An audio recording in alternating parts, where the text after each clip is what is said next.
S ಬೆನ್ನು ನೋವಿನಿಂದ ಬಳಲ್ತಾ ಇರುವಂತಹ ಸಾರಥಿಗೆ ಈಗ ಶಾಕ್ ಎದುರಾಗಿದೆ.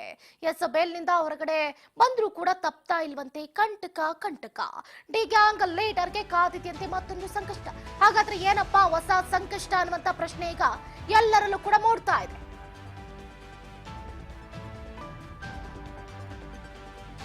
ಎಸ್ ಬೆನ್ನು ನೋವಿನಿಂದ ಪರದಾಡ್ತಾ ಇರುವಂತಹ ಸಾರಥಿಗೆ ಶಾಕ್ ಮೇಲೆ ಶಾಕ್ ಎದುರಾಗ್ತಾ ಇದೆ. ಹಾಗಾದ್ರೆ ಆ ಶಾಕ್ ಏನು? ಹಂಗೋ ಹಿಂಗೋ ಮಾಡಿ ಬೇಲ್ ಪಡ್ಕೊಂಡ್ಬಿಟ್ರು ನಟ ದರ್ಶನ್. ಬೇಲ್ ಸಿಕ್ಕರೂ ಕೂಡ ಹೊರಗಡೆ ಬಂದ್ರೂ ಕೂಡ ತಪ್ತಾನೆ ಇಲ್ವಲ್ಲ ಪ್ರಾಬ್ಲಮ್ಸು. ಡಿ ಮತ್ತು ಗ್ಯಾಂಗ್ ಲೀಡರ್ಗೆ ಕಾದಿದ್ಯಾ ಮತ್ತೊಂದು ಸಂಕಷ್ಟ. ಚಕ್ರವರ್ತಿಯನ್ನ ಮತ್ತೆ ಜೈಲಿಗೆ ಹಾಕೋದಕ್ಕೆ ಮಾಸ್ಟರ್ ಪ್ಲಾನ್ ನಡೀತಾ ಇದೆಯಾ? ಕೊಲೆಯ ರಹಸ್ಯ ಮತ್ತೆ ಕೆದಕೋದಕ್ಕೆ ಮುಂದಾಗ್ತಾ ಇದೆಯಾ ಕಾಕಿ ಪಡೆ ಅನ್ನುವಂಥ ಅನುಮಾನ ಈಗ ವ್ಯಕ್ತವಾಗ್ತಾ ಇದೆ.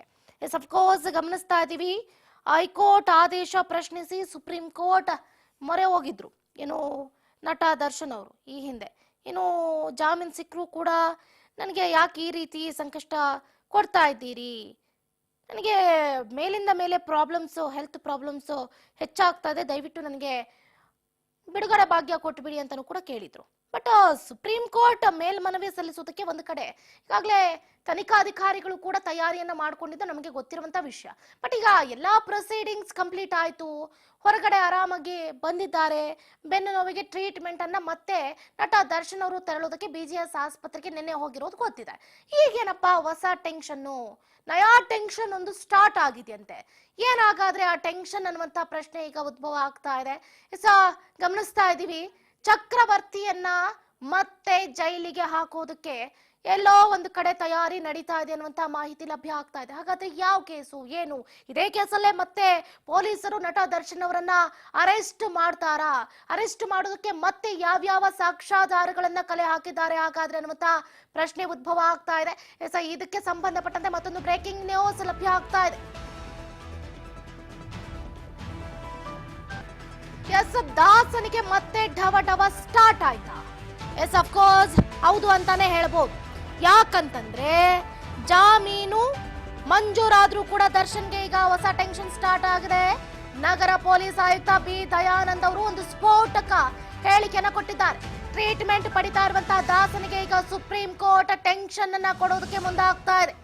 ಏನ್ ಹಾಗಾದ್ರೆ ಬೇಲನ್ನ ಪ್ರಶ್ನೆ ಮಾಡಿ ಸುಪ್ರೀಂ ಕೋರ್ಟ್ಗೆ ಮೊರೆ ಹೋಗೋದಕ್ಕೆ ಕಾಕಿ ಈಗಾಗಲೇ ತಂತ್ರಗಾರಿಕೆಯನ್ನ ರೂಪಿಸ್ತಾ ಇರುವಂತದ್ದು. ಶೀಘ್ರದಲ್ಲೇ ಅತಿ ಶೀಘ್ರದಲ್ಲೇ ಸುಪ್ರೀಂ ಕೋರ್ಟ್ಗೆ ಮೇಲ್ಮನವಿಯನ್ನ ಸಲ್ಲಿಕೆ ಮಾಡುವಂತಹ ಸಾಧ್ಯತೆಯೂ ಕೂಡ ಹೆಚ್ಚಿರುವಂತದ್ದು. ಎಸ್ ಸುಪ್ರೀಂಗೆ ಮೇಲ್ಮನವಿಯನ್ನ ಸಲ್ಲಿಸುವುದಕ್ಕೆ ಈಗಾಗಲೇ ಹಿರಿಯ ಅಧಿಕಾರಿಗಳು ಏನೋ ಒಂದು ಭರ್ಜರಿ ಪ್ಲಾನ್ ಅನ್ನ ಮಾಡ್ಕೊಂಡಿದ್ದಾರೆ. ಈ ಬಗ್ಗೆ ಪೊಲೀಸ್ ಅಧಿಕಾರಿಗಳು ಒಂದು ಸಭೆಯನ್ನ, ದುಂಡು ಮೇಜಿನ ಸಭೆಯನ್ನ ನಡೆಸೋದ್ರ ಮುಖಾಂತರ ಒಂದಷ್ಟು ರೂಪರೇಷೆಗಳನ್ನ ಕೈಗೊಳ್ಳೋದಕ್ಕೆ ಮುಂದಾಗ್ತಾ ಇದ್ದಾರೆ. ಅಷ್ಟೇ ಅಲ್ಲದೆ ಇತ್ತ ಏನೋ ಗೃಹ ಇಲಾಖೆ ಅದಕ್ಕೆ ಗ್ರೀನ್ ಸಿಗ್ನಲ್ ಅನ್ನ ಕೊಡಬೇಕಾಗಿದೆ. ಅದರಲ್ಲೂ ಮುಖ್ಯವಾಗಿ ಗೃಹ ಸಚಿವರಾಗಿರುವಂತಹ ಡಾಕ್ಟರ್ ಜಿ ಪರಮೇಶ್ವರ್ ಅವರು ಕೂಡ ಇದಕ್ಕೆ ಅಸ್ತು ಅನ್ಬೇಕಾಗಿದೆ. ಸೊ ನೋಡಿ, ಈಗ ನಟ ದರ್ಶನ್ ಅವರು ಏನು ಪರಪ್ಪನ ಅಗ್ರಹಾರ ಜೈಲಿನಲ್ಲಿ, ಬಳ್ಳಾರಿ ಜೈಲಿನಲ್ಲಿ ಅವರಿಗೆ ಏನು ಸ್ಪೈನಲ್ ಕಾರ್ಡ್ ಪ್ರಾಬ್ಲಮ್ ಇದೆ. L1 S1 ನಲ್ಲಿ ನನಗೆ ಬಹಳ ಸಮಸ್ಯೆ ಇದೆ, ಬೆನ್ನು ನೋವಿನ ಸಮಸ್ಯೆ ಇರೋದ್ರಿಂದ ನನಗೆ ಕೂರೋದಕ್ಕಾಗ್ತಾ ಇಲ್ಲ, ನಿಲ್ಲೋದಕ್ಕಾಗ್ತಾ ಇಲ್ಲ, ಮಲಗೋದಕ್ಕಾಗ್ತಾ ಇಲ್ಲ, ಇದರಿಂದ ಈ ನೋವಿನಿಂದ ನನಗೆ ಊಟ ನಿದ್ದೆ ಸಹ ಸೇರ್ತಾ ಇಲ್ಲ ಅನ್ನುವಂಥ ಒಂದಷ್ಟು ಕಾರಣಗಳನ್ನ ಕೊಟ್ರು ನಟ ದರ್ಶನ್ ಅವರು. ಸೊ ಅಲ್ಲಿ ಅವರು ಆಡಿದಂತಹ ಆಟ ಆಗಿರ್ಬೋದು ಅಥವಾ ಏನೇ ಆಗಿರ್ಬೋದು, ನೋವೇ ಆಗಿರ್ಬೋದು, ನಟ ದರ್ಶನ್ ಅವರು ತೋರ್ಪಡಿಸಿಕೊಂಡಂತಹ ಆ ಮುಖ ಭಾವನೆ ಆಗಿರ್ಬೋದು, ಆ ಕುಂಟೋದಾಗಿರ್ಬೋದು, ಸೊಂಟ ಇಟ್ಕೊಂಡು ಕೂರೋದಾಗಿರ್ಬೋದು, ಬ್ಯಾಗ್ ಎತ್ಕೊಂಡು ಹೋಗೋದಕ್ಕೆ ಆಗದೇ ಇರುವಂತಹ ಸಿಚುವೇಶನ್ಗಳನ್ನ ಎಷ್ಟೋ ವಿಡಿಯೋಗಳನ್ನ ನಾವು ಗಮನಿಸಿದ್ದೀವಿ. ಸೊ ನೋಡುಗರಿಗೆ, ವೀಕ್ಷಕರಿಗೆ, ಅವರ ಅಭಿಮಾನಿಗಳಿಗೆ ಹೇಗಾಯ್ತು ಅಂತಂದ್ರೆ ನಟ ದರ್ಶನ್ ಅವರು ನಿಜಕ್ಕೂ ಕೂಡ ಬಳಲ್ತಾ ಇದ್ದಾರಾ, ಅವರಿಗೆ ಟ್ರೀಟ್ಮೆಂಟ್ ಅವಶ್ಯಕತೆ ಇದೆಯಾ ಅನ್ನುವಂತ ಅನುಮಾನ ಕೂಡ ವ್ಯಕ್ತ ಆಗಿತ್ತು. ಸೊ ಅದ್ರ ಬಗ್ಗೆ ಮಾತಾಡ್ತಾ ಹೋಗ್ತೀನಿ. ಈಗ ಸದ್ಯಕ್ಕೆ ಬಿ ದಯಾನಂದ್ ಅವರು ಇದರ ಬಗ್ಗೆ ಡೀಟೇಲ್ಸ್ ಅನ್ನ ತಿಳಿಸಿದ್ದಾರೆ. ಏನ್ ಮಾತಾಡಿದ್ರು ಹಾಗಾದ್ರೆ ದಯಾನಂದ್, ಕೇಳ್ತಾ ಹೋಗೋಣ. ರೇಣುಕಾಸ್ವಾಮಿ ಕೊಲೆ ಪ್ರಕರಣಕ್ಕೆ ಸಂಬಂಧಪಟ್ಟ ಹಾಗೆ ಏನು ಈಗ ಜಾಮೀನು ದೊರೆತಿದೆ, ಅದಕ್ಕೆ ಸಂಬಂಧಪಟ್ಟ ಹಾಗೆ ಸುಪ್ರೀಂ ಕೋರ್ಟ್ನಲ್ಲಿ ಅಪೀಲ್ ಮಾಡಲಿಕ್ಕೆ ಪ್ರಯತ್ನಗಳನ್ನು ಮಾಡಲಾಗ್ತದೆ. ಅದರ ಬಗ್ಗೆ ನಾವು ಪ್ರಸ್ತಾವನೆಯನ್ನು ಸರ್ಕಾರಕ್ಕೆ ಸಲ್ಲಿಸ್ತಾ ಇದ್ದೇವೆ.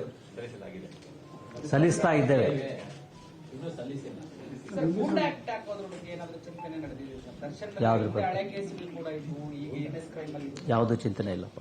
ರೇಣುಕಾಸ್ವಾಮಿ ಕೊಲೆ ಪ್ರಕರಣಕ್ಕೆ ಸಂಬಂಧಪಟ್ಟ ಹಾಗೆ ಏನು ಈಗ ಜಾಮೀನು ದೊರೆತಿದೆ ಅದಕ್ಕೆ ಸಂಬಂಧಪಟ್ಟ ಹಾಗೆ ಸುಪ್ರೀಂ ಕೋರ್ಟ್ನಲ್ಲಿ ಅಪೀಲ್ ಮಾಡಲಿಕ್ಕೆ ಪ್ರಯತ್ನಗಳನ್ನು ಮಾಡಲಾಗ್ತದೆ. ಅದರ ಬಗ್ಗೆ ನಾವು ಪ್ರಸ್ತಾವನೆಯನ್ನು ಸರ್ಕಾರಕ್ಕೆ ಸಲ್ಲಿಸ್ತಾ ಇದ್ದೇವೆ.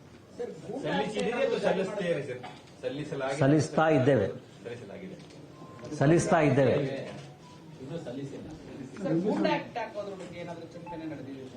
ಯಾವ್ದ್ರ ಬಗ್ಗೆ ಯಾವುದು ಚಿಂತನೆ ಇಲ್ಲಪ್ಪ. ರೇಣುಕಾಸ್ವಾಮಿ ಕೊಲೆ ಪ್ರಕರಣಕ್ಕೆ ಸಂಬಂಧಪಟ್ಟ ಹಾಗೆ ಏನು ಈಗ ಜಾಮೀನು ದೊರೆತಿದೆ ಅದಕ್ಕೆ ಸಂಬಂಧಪಟ್ಟ ಹಾಗೆ ಸುಪ್ರೀಂ ಕೋರ್ಟ್ನಲ್ಲಿ ಅಪೀಲ್ ಮಾಡಲಿಕ್ಕೆ ಪ್ರಯತ್ನಗಳನ್ನು ಮಾಡಲಾಗ್ತದೆ. ಅದರ ಬಗ್ಗೆ ನಾವು ಪ್ರಸ್ತಾವನೆಯನ್ನು ಸರ್ಕಾರಕ್ಕೆ ಸಲ್ಲಿಸ್ತಾ ಇದ್ದೇವೆ.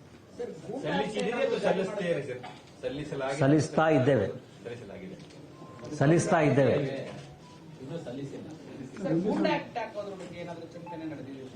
ಯಾವ್ದ್ರ ಬಗ್ಗೆ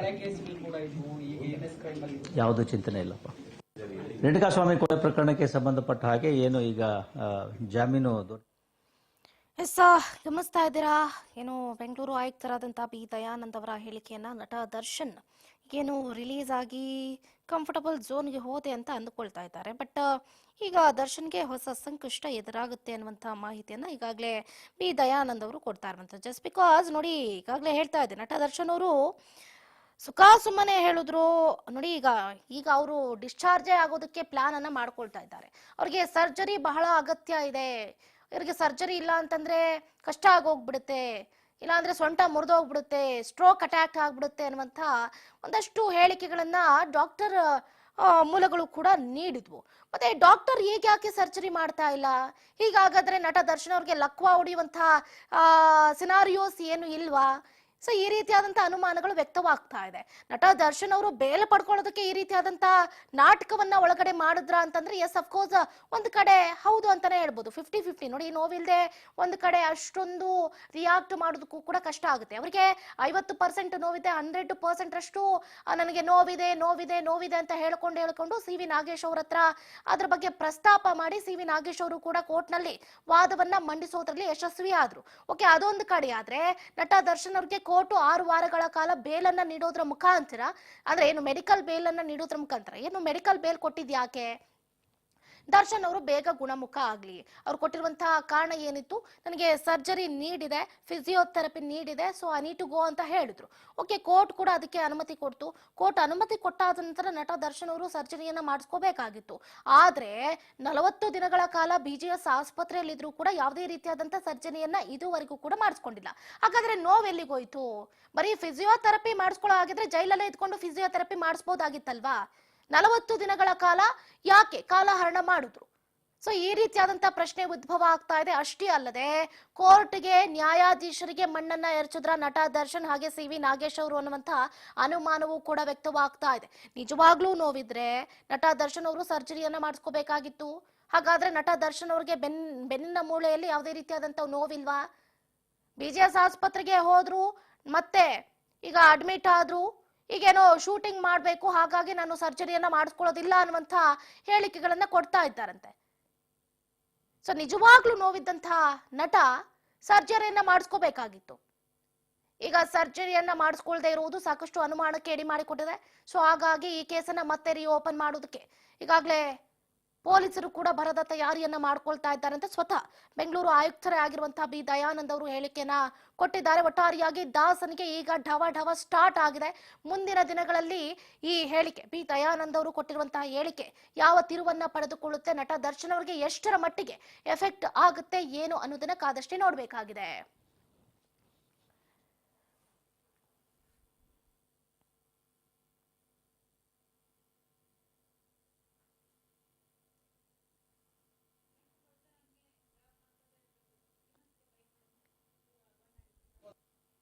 ರೇಣುಕಾಸ್ವಾಮಿ ಕೊಲೆ ಪ್ರಕರಣಕ್ಕೆ ಸಂಬಂಧಪಟ್ಟ ಹಾಗೆ ಏನು ಈಗ ಜಾಮೀನು ದೊರೆತಿದೆ ಅದಕ್ಕೆ ಸಂಬಂಧಪಟ್ಟ ಹಾಗೆ ಸುಪ್ರೀಂ ಕೋರ್ಟ್ನಲ್ಲಿ ಅಪೀಲ್ ಮಾಡಲಿಕ್ಕೆ ಪ್ರಯತ್ನಗಳನ್ನು ಮಾಡಲಾಗ್ತದೆ. ಅದರ ಬಗ್ಗೆ ನಾವು ಪ್ರಸ್ತಾವನೆಯನ್ನು ಸರ್ಕಾರಕ್ಕೆ ಸಲ್ಲಿಸ್ತಾ ಇದ್ದೇವೆ.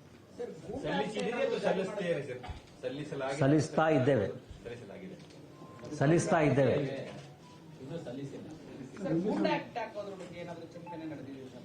ಯಾವ್ದ್ರ ಬಗ್ಗೆ ಯಾವುದು ಚಿಂತನೆ ಇಲ್ಲಪ್ಪ.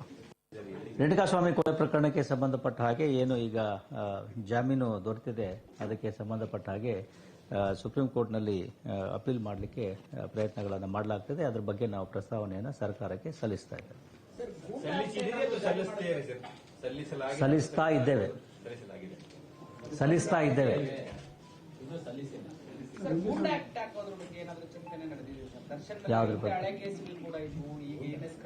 ಯಾವುದು ಚಿಂತನೆ ಇಲ್ಲಪ್ಪ. ರೇಣುಕಾಸ್ವಾಮಿ ಕೊಲೆ ಪ್ರಕರಣಕ್ಕೆ ಸಂಬಂಧಪಟ್ಟ ಹಾಗೆ ಏನು ಈಗ ಜಾಮೀನು ಒಟ್ಟಾರೆಯಾಗಿ ನಟ ದರ್ಶನ್ ಅವರಿಗೆ ಯಾಕೆ ಬೇಲ್ ಕೊಟ್ರಿ ಅನ್ನುವುದನ್ನ ಪ್ರಶ್ನೆ ಮಾಡಿ ಸುಪ್ರೀಂ ಕೋರ್ಟ್ಗೆ ಅಪೀಲ್ ಮಾಡುವಂತಹ ಸಾಧ್ಯತೆ ಕೂಡ ಹೆಚ್ಚಿದೆ ಅಂತ ದಯಾನಂದ್ ಅವರು ಹೇಳಿಕೆಯನ್ನ ಕೊಡ್ತಾ ಇದ್ದಾರೆ.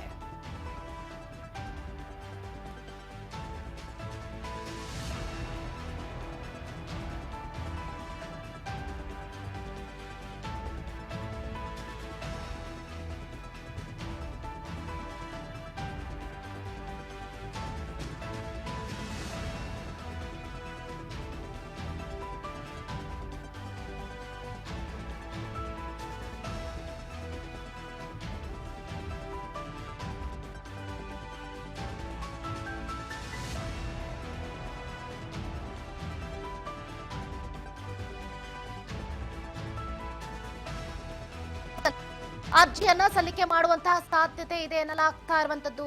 ತಿಂಗಳಾಂತ್ಯದಲ್ಲಿ ನಟ ದರ್ಶನ್ ಸರ್ಜರಿ ಮಾಡಿಸ್ಕೊಳ್ಳದೆ ಇರುವಂತಹ ಹಿನ್ನೆಲೆಯಲ್ಲಿ ಸುಪ್ರೀಂ ಕೋರ್ಟ್ಗೆ ಅಪೀಲ್ ಅನ್ನ ಸಲ್ಲಿಸುವಂತಹ ಸಾಧ್ಯತೆ ಇದೆ.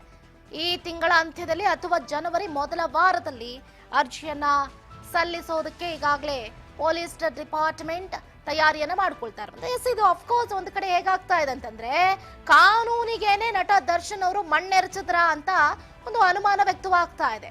ನೋಡಿ, ಈಗ ಅಫ್ಕೋರ್ಸ್ ಓಕೆ, ಅವರು ರೀಸನ್ ಹೇಳಿದ್ದೇನು, ನನಗೆ ಸರ್ಜರಿ ತುಂಬಾ ನೀಡಿದೆ, ನನಗೆ ಸ್ಪೈನಲ್ ಕಾರ್ಡ್ ನಲ್ಲಿ ತುಂಬಾ ನೋವಿದೆ, ನನಗೆ ಕೂರೋದಕ್ಕಾಗಲ್ಲ, ನಿಲ್ಲೋದಕ್ಕಾಗಲ್ಲ, ಮಲಗೋದಕ್ಕಾಗಲ್ಲ, ತಿನ್ನೋದಕ್ಕಾಗಲ್ಲ ಅಂತ ಹೇಳಿದ್ರು. ಈಗ ಬಿಜಿಎಸ್ ಆಸ್ಪತ್ರೆಯಲ್ಲಿ 40 ದಿನಗಳ ಕಾಲ ಏನ್ ಮಾಡಿದ್ರು? ಹಾಗಾದ್ರೆ ಕೇವಲ ಫಿಸಿಯೋಥೆರಪಿನೇ ಮಾಡಿಸ್ಕೊಂಡಿದ್ರು ಅಂತಂದ್ರೆ ಜೈಲಲ್ಲೂ ಕೂಡ ಮಾಡಿಸ್ಕೋಬಹುದಾಗಿತ್ತಲ್ಲ. ಅವರು ಜೈಲಿನಲ್ಲಿ ಇರಬೇಕಾದಂತಹ ಸಮಯವನ್ನ ಹಾಸ್ಪಿಟಲ್ ನಲ್ಲಿ ಕಳೆದಿದ್ದಾರೆ. ಅಲ್ಲೂ ಕೂಡ ಯಾವುದೇ ರೀತಿಯಾದಂತಹ ಸರ್ಜರಿಗಳನ್ನ ಮಾಡಿಸ್ಕೊಂಡಿಲ್ಲ. MRI ಸ್ಕ್ಯಾನ್ ಮಾಡಿಸಿದ್ರು, CT ಸ್ಕ್ಯಾನ್ ಮಾಡಿಸಿದ್ರು, ಎಕ್ಸ್ರೇ ಮಾಡಿಸಿದ್ರು, BP ಟೆಸ್ಟ್ ಮಾಡಿಸಿದ್ರು, sugar test, urine test, blah blah ಏನೇನೋ ಮಾಡಿಸಿದ್ರು. ಬಟ್ ಯಾವುದೇ ರೀತಿಯಾದಂತಹ ಸರ್ಜರಿಯನ್ನ ನಟ ದರ್ಶನ್ ಅವರು ಯಾಕೆ ಮಾಡಿಸ್ಲಿಲ್ಲ ಅನ್ನುವಂತಹ ಅನುಮಾನ ಈಗ ವ್ಯಕ್ತವಾಗ್ತಾ ಇದೆ. ಒಟ್ಟಾರೆಯಾಗಿ ನ್ಯಾಯಾಲಯದ ಕಣ್ಣಿಗೆ ನಟ ದರ್ಶನ್ ಹಾಗೆ CV ನಾಗೇಶ್ ಅವರು ಮಣ್ಣನ್ನ ಎರಚಿದ್ದಾರೆ ಅಂತಂದ್ರೆ ಹೌದು ಅಂತಾನೆ ಹೇಳ್ಬೇಕಾಗುತ್ತೆ. ನಟ ದರ್ಶನ್ ಅವರ ಮೇಲೆ ಈಗ ಮತ್ತೊಂದು ಕೇಸ್, ಇದೇ ಕೇಸೇ ಮತ್ತೆ ರೀಓಪನ್ ಆಗುವಂತಹ ಸಾಧ್ಯತೆಗಳು ಕೂಡ ಹೆಚ್ಚಿರುವಂತದ್ದು. ಈಗಾಗಲೇ B ದಯಾನಂದ್ ಅವರು ಕೂಡ ಇದ್ರ ಬಗ್ಗೆ ಡೀಟೇಲ್ಸ್ ಅನ್ನ ತಿಳಿಸಿದ್ರು. ನಾವು ಏನು ತಿಂಗಳ ಅಂತ್ಯದಲ್ಲಿ ಡಿಸೆಂಬರ್ ಎಂಡ್ ಅಥವಾ ಜನವರಿ ಮೊದಲ ವಾರದಲ್ಲಿ ನಾವು ಕೋರ್ಟ್ಗೆ ಅಪೀಲ್ ಆಗ್ತೀವಿ. So may be may not be Darshan ಅವರು ಮತ್ತೆ ಜೈಲಿಗೆ ಮರಳುವಂತಹ ಸಾಧ್ಯತೆ ಇದೆ ಅನ್ನುವಂತಹ ಒಂದು ಕ್ಲೂ ಅನ್ನ ಕೊಟ್ಟಿದ್ದಾರೆ. ನೋಡ್ಬೇಕಾಗತ್ತೆ. ನಟ ದರ್ಶನ್ ಅವರು ಫೈನಲಿ ಒಂದು ಕಡೆ ಏನು ಅವರು ಚಿತ್ರೀಕರಣಕ್ಕೆ ಹೋಗ್ಬೇಕು ಅಂತ ಅಂದ್ಕೊಂಡಿದ್ರು. ಈಗ ಎಲ್ಲ ಖುಲಾಸೆ ಆಗೋಯ್ತು, ಹಾಗೋ ಹೀಗೋ ಮಾಡಿ ಕೋರ್ಟ್ಗೆ ಮಣ್ಣು ಎರಚಿ ಅದರ ಕಣ್ಣಿಗೆ ಮಣ್ಣು ಎರಚಿದ್ದೀನಿ, ಸೊ ನಾನು ಹೆಂಗೋ ಸೇಫ್ ಆಗಿದ್ದೀನಿ ಅಂತ ಅಂದ್ಕೊಂಡ್ರು. ಬಟ್ ಕಾನೂನಿನ ಕಣ್ಣಿಗೆ ಯಾರೂ ಕೂಡ ಮಣ್ಣೆರಚೋದಕ್ಕೆ ಸಾಧ್ಯನೇ ಇಲ್ಲ ಅನ್ನೋದು ಮುಂದಿನ ದಿನಗಳಲ್ಲಿ ಗೊತ್ತಾಗುತ್ತೆ. ನೋಡ ಏನಾಗುತ್ತೆ ಏನು ಅಂತ.